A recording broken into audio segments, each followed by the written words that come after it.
Erick Thohir, kok iso sampean moro-moro mecat Sintayong? Apa salahnya Sintayong? Sintayong ku lagi teko nang Indonesia nggawa perubahan wake lho. Kok moro-moro sampean pecat? Apa sampean ngepeki Sintayong pas shift isu keturun? Apa pas Sintayong nge-briefing pemain keturun? Terus sampean kepeki lho turu iki akhirnya sampean pecat. Ngawur. Kudune sing sampean pecat iku wong-wong sing wis nang PSSI suwi gak ono perubahan. Nah iku orang-orang yang tidak membawa perubahan. Sampeyan apa Pak Thohir?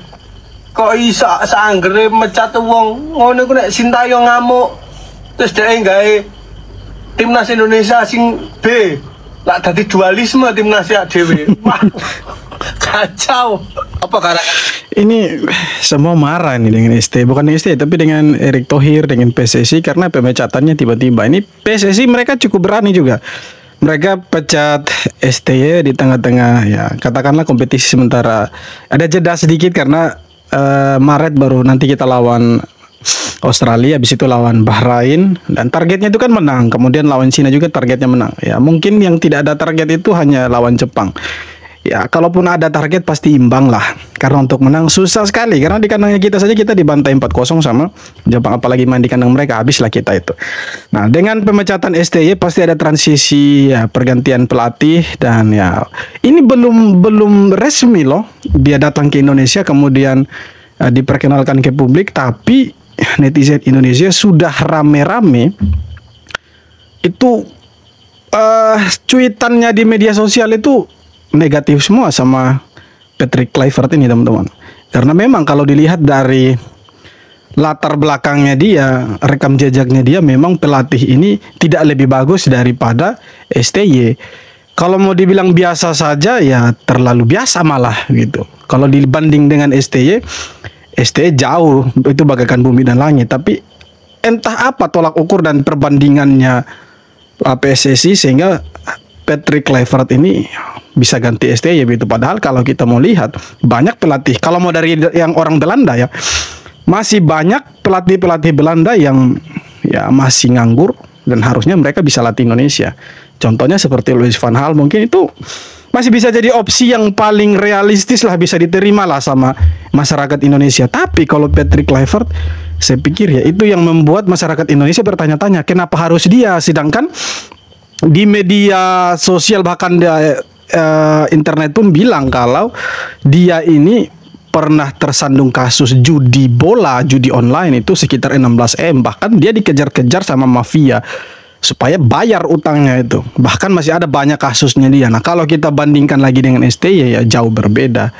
Jadi ya itu yang membuat masyarakat bertanya kok bisa Patrick Kluivert, padahal masih banyak pelatih-pelatih yang lain yang sekarang non-job, tidak ada pekerjaan begitu. Kenapa harus Patrick?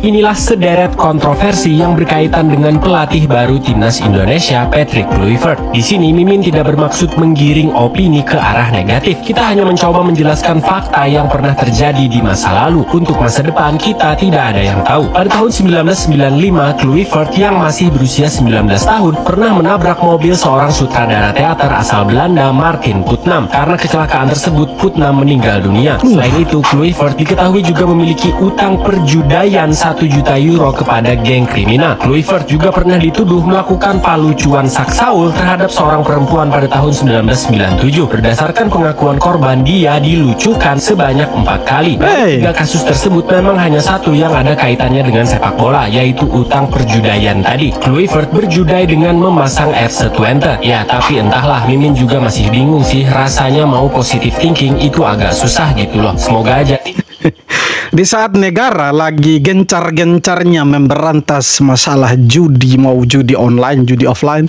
itu negara lagi gencar-gencarnya itu tangkap para pemain judi, bahkan bandar-bandar judinya itu lagi gencar-gencarnya negara. Tapi di lain sisi ada satu organisasi yang kalau boleh dibilang sekarang lagi di atas angin lah, bukan hanya di Indonesia tapi di mata internasional. Sekarang itu PSSI lagi di atas angin lah. Kok bisa begitu PSSI mendatangkan pelatih yang latar belakangnya itu suka menjudi gitu? Apa sih maksudnya, tolak ukurnya apa? Itu yang menjadi pertanyaannya begitu. Kemudian kalau kita mau lihat secara teknik permainan dan ya kepelatihannya, dia biasa-biasa saja. Bahkan dari 14 pertandingan di negara Curacao itu, dia cuma menang sekitar 4 kali, sisanya kalah terus dan imbang. Nah kalau kita lihat STY, beda bos, jauh sekali begitu. Jadi ya itu pertanyaannya, kenapa harus Patrick Kluivert begitu. Nah sekarang masyarakat Indonesia lagi berusaha bagaimana berpikir positif dengan pelatih ini. Walaupun kita tahu rekam jejaknya dia di internet seperti apa, banyak media sudah memberitakan juga, itu negatif teman-teman. Tapi kita lagi berusaha bagaimana berpikir positif dengan ya kita menipu diri kita sendiri, otak kita supaya berpikir positif dengan pelatih baru timnas ini. Semoga dia bisa bawa timnas lebih baik, tidak ada lagi perjudian segala macam. Timnas kita lanjut terus ke era keemasan, bukan kembali ke era kegelapan. Nah itu harapannya semua sekarang. Kita lagi menipu dirinya kita sendiri. Padahal semua orang tahu latar belakang Patrick Kluivert ini seperti apa. Oke, mungkin selama dia jadi pemain ya dia bagus, pemain grade A, ya kan, bermain di klub-klub besar. Tapi sebagai pelatih dia jauh dari kata biasa sih. Justru STY di atasnya dia. Itu yang menjadi pertanyaan besar di kepalanya masyarakat Indonesia. Kenapa harus ini orang begitu? Pelatih baru tersebut siapapun itu tidak bisa lagi nanti memakai alasan percaya proses. Nah, betul. Nggak bisa lagi. Karena ini adalah tim yang sebetulnya sudah terbentuk. Jadi yang nanti saya harapkan adanya prestasi bagi tim nasional Indonesia. Prestasi itu bisa juga adalah untuk lolos ke Piala Dunia. Karena targetnya kan itu. Ya dong, targetnya kan dari federasi itu dan juga keinginan kita semua. Ini kan harapan dan mimpi kita. Agar tim nasional Indonesia bisa lolos ke Piala Dunia walaupun sulit. Tapi ini mimpi kita dan kita harapkan adanya pergantian pelatih ini adalah untuk membawa tim nasional Indonesia lolos ke Piala Dunia. Pelatih. Nah itu harapan semua bahwa dengan digantinya STY sama Patrick Kluivert, Indonesia harus masuk Piala Dunia dan setidaknya lebih berprestasi daripada STY. Tapi kalau itu tidak bisa dijamin, ya ngapain ganti pelatih gitu. Tidak ada lagi nanti alasan ini harus adaptasi dulu, pemain harus begini dan begitu. Tidak ada lagi alasan. Karena apa? Karena pemain-pemain yang ada sekarang mereka sudah dibentuk dan kalau kita hitung ini fondasinya sudah ada gitu kan. Ini fondasinya sudah ada, bangunannya pun sudah setengah jadi, tinggal bagaimana Patrick Kluivert datang dengan ide cemerlangnya dia. Bangunan ini, timnas ini jadi satu bangunan yang bagus, jadi satu tim yang luar biasa yang bisa diandalkan di Asia Tenggara, bukan hanya Asia Tenggara tapi di kancah internasional. Jangan sampai datang lagi bangunan yang sudah ada dirombak lagi dan dibuat sesuka hatinya dia. Nah, percayalah kita akan kembali ke masa kegelapannya sepak bola Indonesia. Jadi tidak akan berkembang kemana-mana. Kalau sampai fondasi yang sudah ada sekarang itu dibongkar lagi, dibangun baru lagi, kita akan tetap jalan di situ-situ saja. Tidak akan berkembang. Keputusan Pak Erick Thohir dan juga PSSI untuk memecat STY merupakan gambling yang luar biasa. Mana nggak luar biasa? Pak Erick Thohir itu bukan hanya sekedar mengganti pelatih, tapi mempertaruhkan elektabilitas beliau yang sudah sangat luar biasa. Ya, karena apa? Kalau dia tetap melanjutkan dengan STY dan notabene kita misalkan gagal nanti di kualifikasi Piala Dunia yang akan diserang STY, ya, PSSI nggak bakal kena.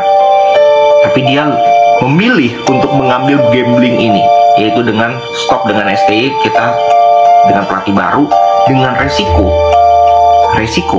dia akan dihujat dan diserang. Sekarang aja udah diserang, apalagi nanti kalau gagal, tiba-tiba sama Patrick Kluivert gagal, makin dihajar. Jadi menurut gue, kenapa gambling ini bisa diambil?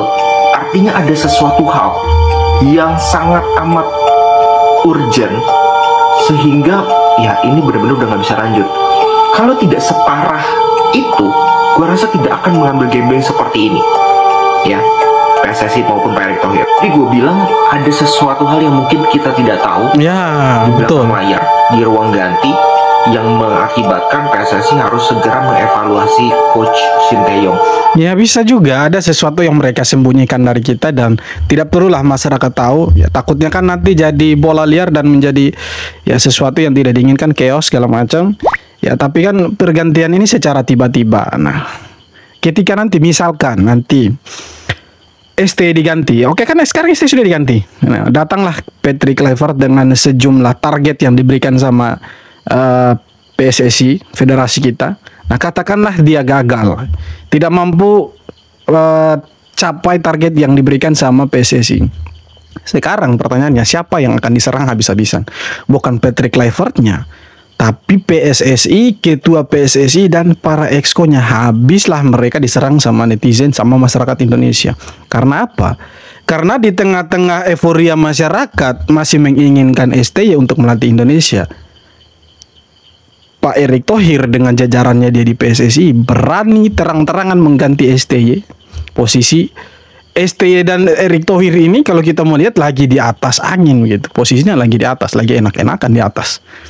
Sementara STY dipecat di tengah jalan, kemudian di hati masyarakat cuma ada STY begitu. Yang masyarakat Indonesia tahu itu semenjak datangnya STY, sepak bola kita itu jadi lebih bagus gitu.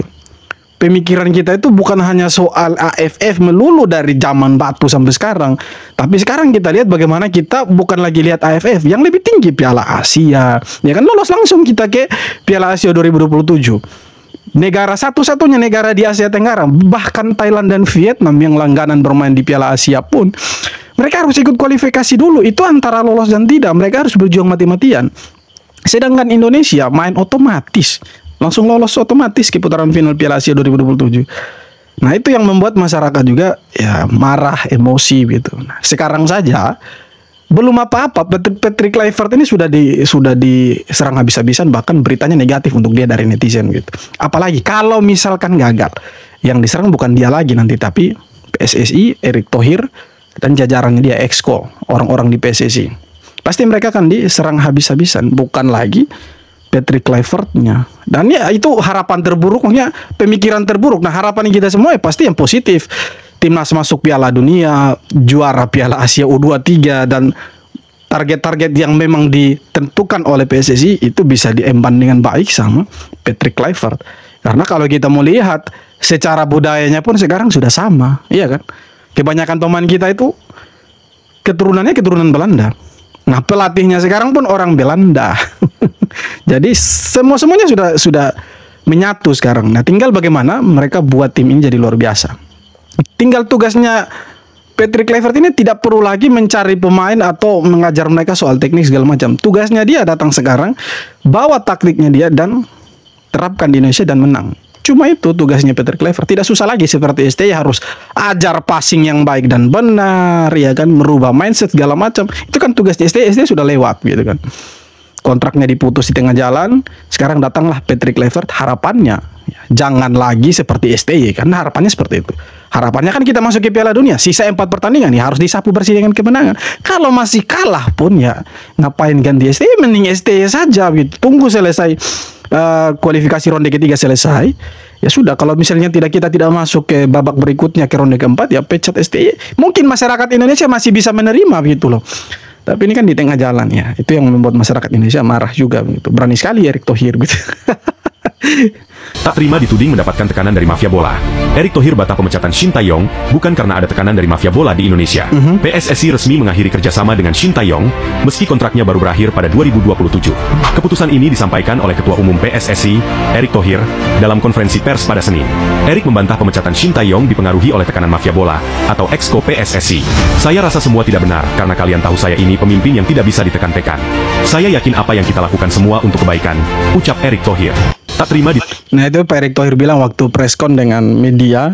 Karena ada wartawan yang tanya, saya lupa dari media mana yang tanya, tapi Pak Erick Thohir bilang tidak benar dan tidak ada tekanan dari mafia bola dan tidak ada tekanan dari para exco segala macam. Itu ya, keputusan mereka bersama untuk menggantikan STY. Dan kabarnya STY itu mau dipecat sebelum Indonesia lawan Cina, karena ada dinamika. Kita tidak tahu juga dinamika seperti apa. Apakah dalam ruang ganti ada cekcok antara pelatih dan pemain, atau ada kata-kata yang buat tersinggung seperti apa, kita tidak tahu. Tapi intinya adalah alasan STY dipecat bukan karena AFF, tapi STY dipecat karena kekalahan kita 2-1 dari Cina waktu itu. Karena apa? Harusnya waktu itu kan targetnya PSSI waktu itu menang 2 kali. Lawan Bahrain kita menang, lawan Cina kita menang.